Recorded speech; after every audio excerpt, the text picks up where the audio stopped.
All right, so ready to like ditch those old textbooks? We're diving deep into how to learn English. Yeah, it's kind of crazy how much we think we know. Right, right. Just isn't true Yeah, when it comes to English fluency. You guys sent in a ton of research. Yeah. And it's fascinating. it really is. How much we've kind of gotten wrong. Yeah, so let's just like forget about those endless grammar drills Totally. and vocab lists, and let's uncover what actually works. Exactly. And I think one of the biggest myths to bust right off the bat is that, conscious learning Oh, yeah. is the key to fluency. I've definitely been there, like, spending hours memorizing verb tenses and all those, like, irregular verbs. Sure. And still struggling to, like, hold a basic conversation. Yeah, and you're not alone. Yeah. A lot of people have that experience. And the research actually points to this idea that fluency comes more from acquisition than from rote learning. Okay, so what does that actually mean? What is acquisition? So it's this idea of unconsciously absorbing the language. Think about how little kids learn their first language. Oh, they're just like sponges. Exactly. Yeah. They don't study textbooks, they just immerse themselves. Right, they're just surrounded by it. Exactly. Okay, so that makes total sense for kids, but like how do we do that as adults? Right? Like we're not surrounded by, Especially if you don't live in, an English-speaking country or Sure. something like that. Exactly. So this is where the idea of comprehensible input comes in. Comprehensible input. Yes. Okay. So it's all about being exposed to English that you can mostly understand, even if you don't get every single word. Okay. The key is it needs to be engaging enough to hold your attention. So instead of like forcing myself to memorize all these rules, Right. I should be focusing on finding English content that I actually enjoy. Exactly. If you're reading a textbook and you're struggling to stay awake, Yeah. your brain is not going to be absorbing that much. Makes sense. But if you're engrossed in a story or a podcast or something, your brain is going to be naturally picking up those patterns. Right. The vocab, the pronunciation, That's so cool. without you even realizing it. Okay, so it's all about finding that sweet spot Yeah. between like challenge Yeah. and like having fun. Absolutely. Okay, this is like a healthy diet. Exactly. Yeah. Something you can actually stick with. This makes so much sense. But like, where do we even begin? Yeah. Especially if you're like a beginner. Right. It can feel overwhelming. Yeah, for sure. So there's tons of resources out there. Okay. And you need to find what works for you. Hmm. Like, let's say you love movies. Woo, yeah. Start with English films with subtitles. Okay. You can start with genres you're familiar with Okay. or movies you've already seen. I like documentaries, so I bet there's some Really really great cool editing. documentaries in Yeah. English. For sure. Okay, perfect. Yeah. I'm already feeling better. So as you progress, Yeah. you can start to challenge yourself a little bit more. You can remove the subtitles or try different genres. Okay. The key is just making it feel natural. Yeah. Like it's part of your routine. Like not a chore. Exactly. Okay, this is great, but like, what about all those grammar rules?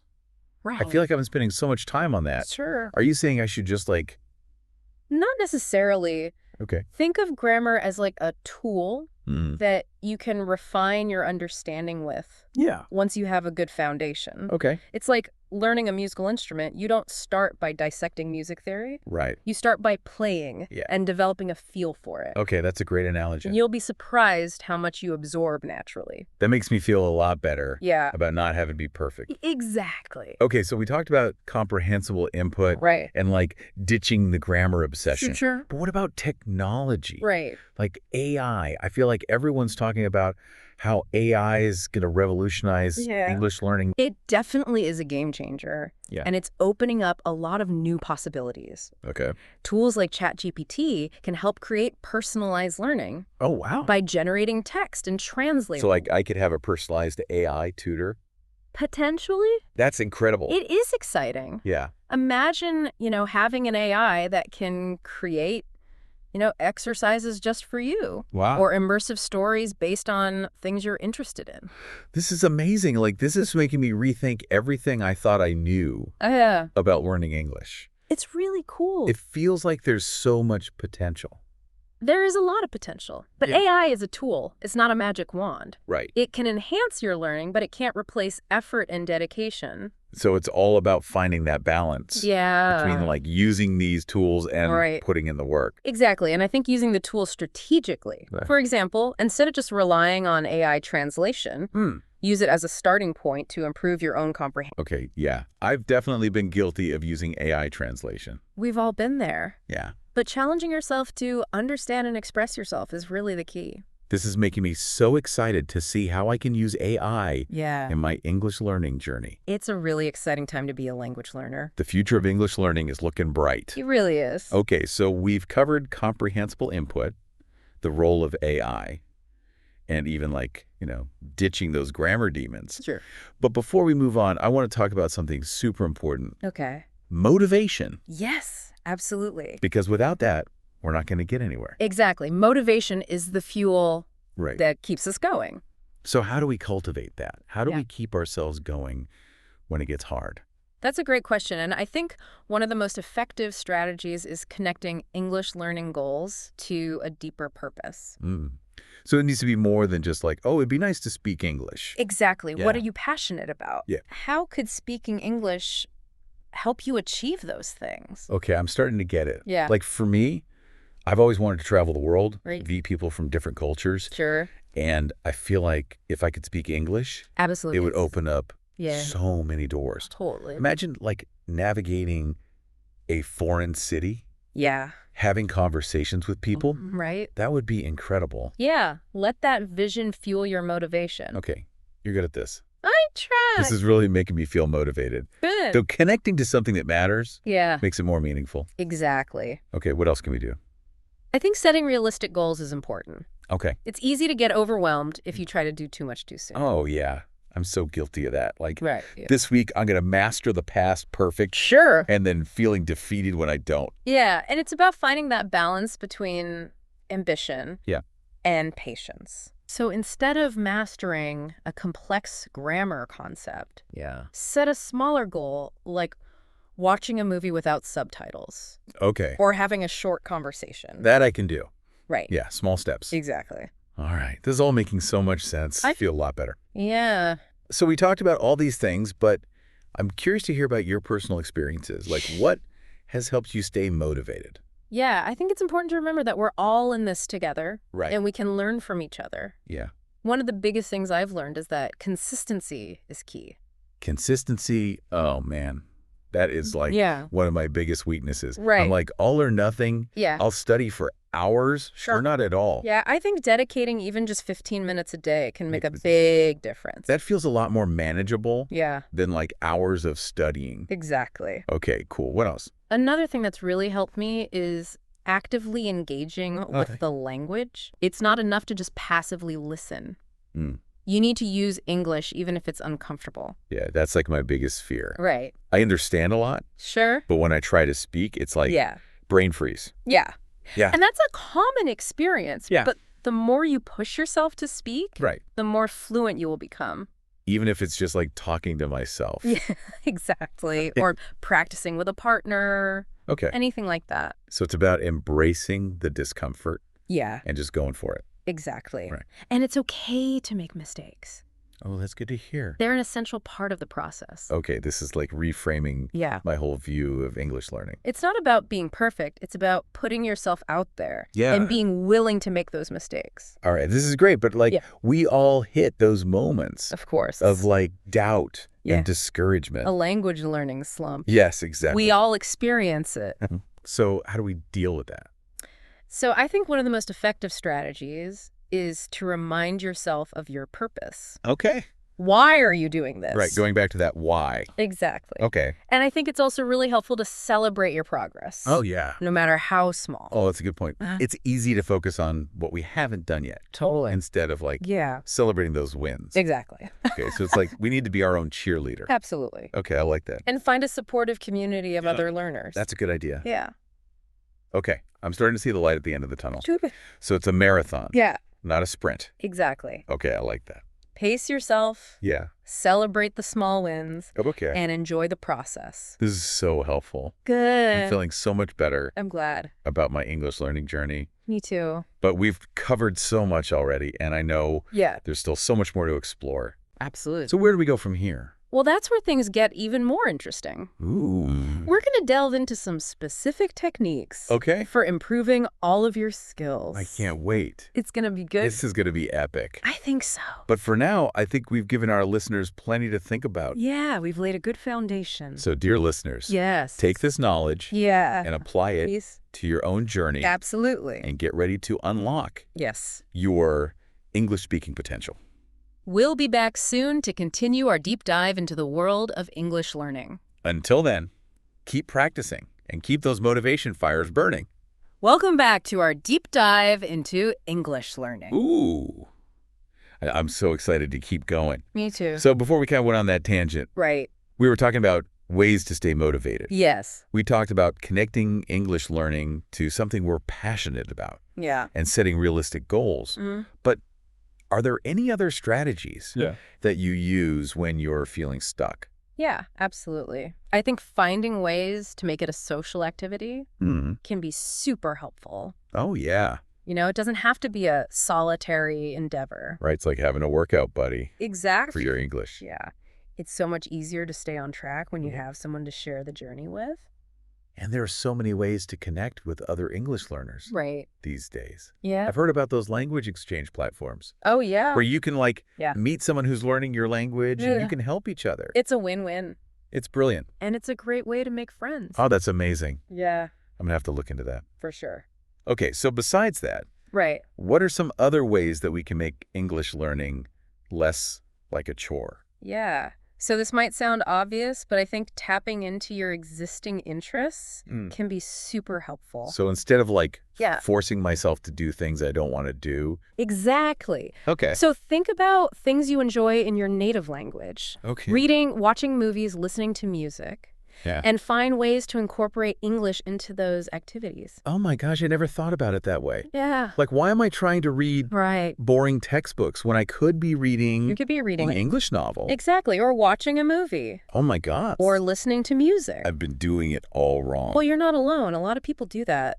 It's so easy to fall into that trap. Yeah. But the best way to learn is to make it a natural and enjoyable part of your life. Okay. I like that. Make it natural? Yeah. Okay, so it's like that healthy diet analogy again? Exactly. Gotta find something that's nourishing, A&D delicious. Absolutely. And just like with food, full variety is key. Oh, okay. So don't be afraid to experiment with different types of content. Okay, cool. You know, explore different things. Yeah. See what you like. That makes sense. Yeah. Okay, so I've been having fun watching all these English TV shows. Right. But sometimes I get discouraged because I don't understand everything. Sure. Like, it can be frustrating. Yeah, it's a common challenge, Yeah. especially when you're first starting out. But what do I do about that? So I think one of the most effective strategies is to practice active listening. Okay. So that means focusing intently on what you're hearing, trying to identify key words, and paying attention to the tone. So it's not just like passively listening. Exactly. It's like a mental workout for your ears. I like that. The more you practice, the better you'll get. But what if I still can't understand everything? Right. So I think it's important to remember that even native speakers don't understand every single word. That's true. We use context to fill in the gaps. I'm probably being way too hard on myself. Yeah, maybe a little bit. But how do I get better at using context? So you can focus on identifying key words and phrases. Even if you don't understand every word, you can often get the main idea. It's like solving a mystery. Exactly. And as you listen more, you'll start to notice patterns. That makes sense. Yeah. Okay, this is great. But I think the thing that most English learners are afraid of is speaking. For sure. Like, I'm terrified of speaking. Right. It's the most daunting part for a lot of people. Yeah. But it's also one of the most rewarding.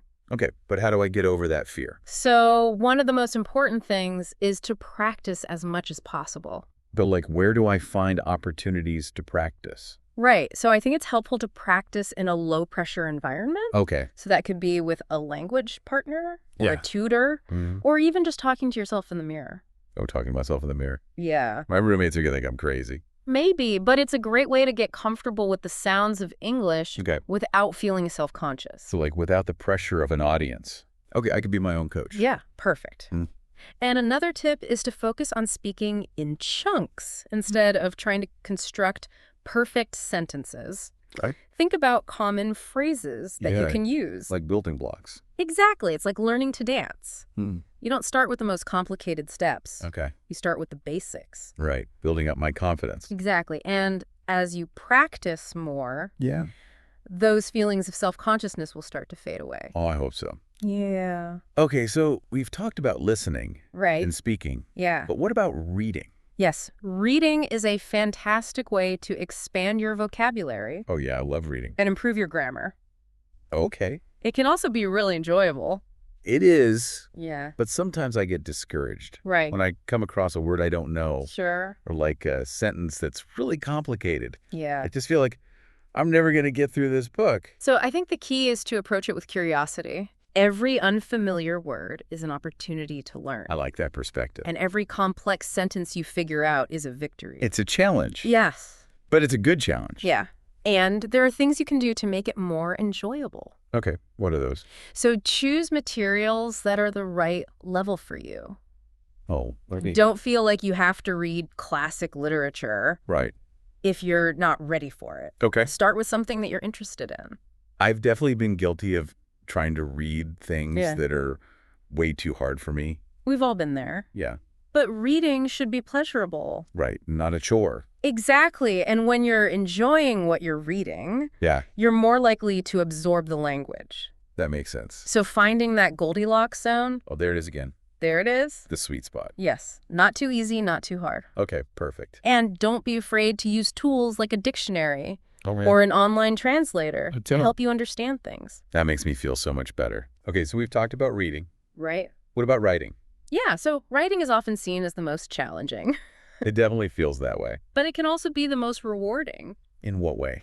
Well, being able to express yourself in writing opens up so many opportunities. You know, academically, professionally, even personally. Yeah, I can see that. Yeah. But writing just feels so formal and intimidating. Right. But I think one of the most important things to remember is that writing is a process. Okay. It's not about getting it perfect on the first try. Oh, thank goodness. Yeah. I'm so bad at that. It's about brainstorming, drafting, revising, editing. It's messy. It is, but it's about embracing that mess. Okay, I like that. So start with simple tasks. Okay. Like writing emails or journal entries or even short stories. So just start small. Yeah, and gradually work your way up. Okay. What about grammar and vocabulary? Yep. Those can be challenging. Yeah, they're like my biggest struggles. But they're tools that you can learn to use. Okay. And as you read more, you'll naturally absorb those things. So it's all connected. Exactly. Okay. So don't be afraid to use resources like a grammar checker or a dictionary to help you along the way. It's not about being perfect. Right. It's about practicing. Exactly. Okay, I like that. And as you practice more, you'll develop your own voice and your own style. That's a cool thought. Yeah. So it becomes like a way to express yourself. Exactly. Okay, this is making me feel a lot better. Yeah. But I'm curious, like, what are some of the challenges you faced with writing? Sure. I think one of the biggest challenges for me was overcoming the fear of sharing my work. Yeah. You know, it's easy to get caught up in self-doubt and perfectionism. Yeah. But the only way to improve is to share your writing and get feedback. So like being vulnerable? Yes. Okay. And finding a supportive community can be really helpful. So like a writing group? Exactly. I'm going to have to look into that. For sure. Okay, so we talked about all these different skills. Right. But I feel like there's one more element that's really important. Yeah. And that's cultural immersion. Yes. Because it's not just about so much more. The words and the grammar. Right. It's about understanding the culture. Exactly. It's about understanding the nuances, the values, the beliefs that shape the language. Like I've noticed that the more I learn about English-speaking cultures, the more I understand the subtleties of the language. Absolutely. So it's like unlocking a secret code. Exactly. But how do I do that? Right. So one of the best ways is to consume authentic content. Okay. So that could be movies, TV shows, books, music, podcasts. All the things I love. Yes. Okay. And pay attention to how people speak, the topics they discuss, the humor they use, the values they express. So it's like I'm not just learning English. Yeah. Right. I'm learning about the world. Exactly. Oh my gosh. It can be so enriching. This is incredible. Yeah. But I think it's important to acknowledge that Of course. cultural immersion can be a little bit tricky. For sure. Like there's a risk of perpetuating stereotypes. Absolutely. If we're not careful. So it's important to approach it with sensitivity. Okay. And respect. Yeah. And a willingness to learn. And to challenge our own assumptions. Exactly. Okay. This has been so eye-opening. I'm feeling really inspired. I'm glad. To continue my English learning journey. Me too. But I can tell there's still more to explore. Oh, yeah. So what other adventures await us? Well, that's where things get really exciting. Oh. We're going to dive into the world of personalized language learning. Personalized language learning. Yes. Okay, I can't wait. I think you're going to like it. This is going to be epic. But for now, I think we've given our listeners a lot to think about. I think we've laid a good foundation. So dear listeners, take all this amazing knowledge. Please do. And apply it to your own language adventures. Absolutely. We'll be back soon to continue our deep dive into the world of English learning. Until then, keep practicing and keep those motivation fires burning. All right, so ready to unlock the final level? Yeah, I think so. Of English learning mastery. I think we are. So we talked about motivation, we talked about mindset, we talked about all those specific techniques. Right. But what else is there? So there's this idea of personalization. Personalization, okay. Yeah. What does that mean? So it's this idea that there's no one-size-fits-all approach to language learning. That makes sense. What works for one person might not work for someone else. Totally. So it's about understanding your own learning style. Okay, yeah. How do I even figure that out? So think about how you learn best. Do you prefer visual input?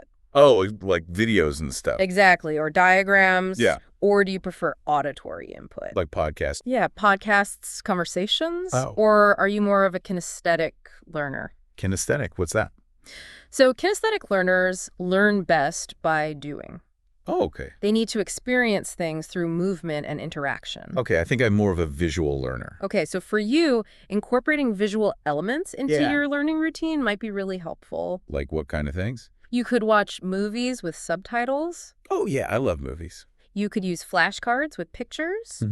Or you could even create mind maps. Okay, those are good ideas. Yeah. So what about people who are more auditory learners? Right, so for them, focusing on listening comprehension would be key.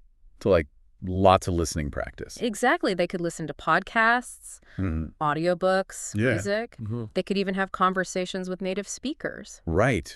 Get out there and practice. Exactly. And what about kinesthetic learners? Right. So for them, it's all about getting hands-on. They might enjoy role-playing, using gestures. Okay. Or creating physical objects to represent grammar concepts. Oh, wow, that's interesting. Yeah. They might also enjoy learning through games. Games, okay. Cooking classes. That sounds fun. Yeah, anything that gets them moving and interacting. Okay, this is so cool. It's like everyone can find their own perfect way to learn. Exactly. It's about figuring out what works best for you. So what about technology? We talked about AI before, right? But are there other ways we can use technology Yeah, absolutely. to personalize our learning? Technology is a game changer for personalized learning. Okay, in what way?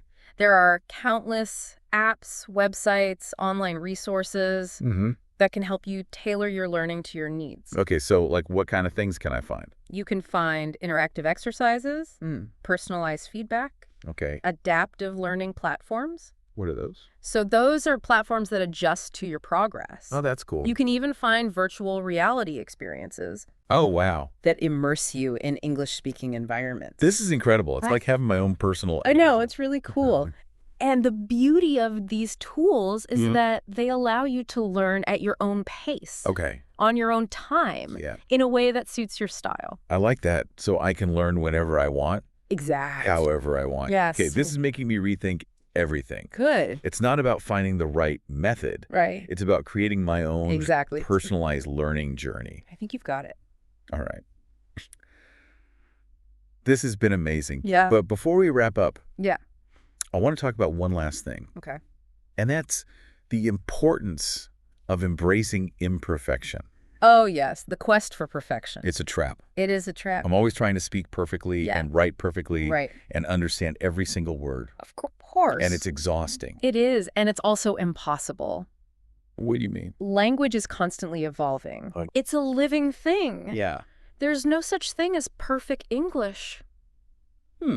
That's a good point. So instead of striving for perfection, Yeah. embrace the imperfection. Okay, so it's more about the journey Exactly. than the destination. It's about progress, not perfection. I love that. Celebrate your wins Yeah. and learn from your mistakes. Okay. And most importantly, have fun. This has been an incredible deep dive. It has. I'm feeling so inspired I'm glad. and motivated to continue my English learning journey. I hope our listeners are feeling the same way. Remember, guys, learning English is not just about acquiring a skill. Right. It's about expanding your horizons. Yeah. Connecting with the world. Absolutely. And unlocking your full potential. So well said. So embrace the challenge. Yeah. Ignite your passion. Yes. And embark on your own personalized English learning adventure. The world is waiting to hear your voice. Until next time, happy learning.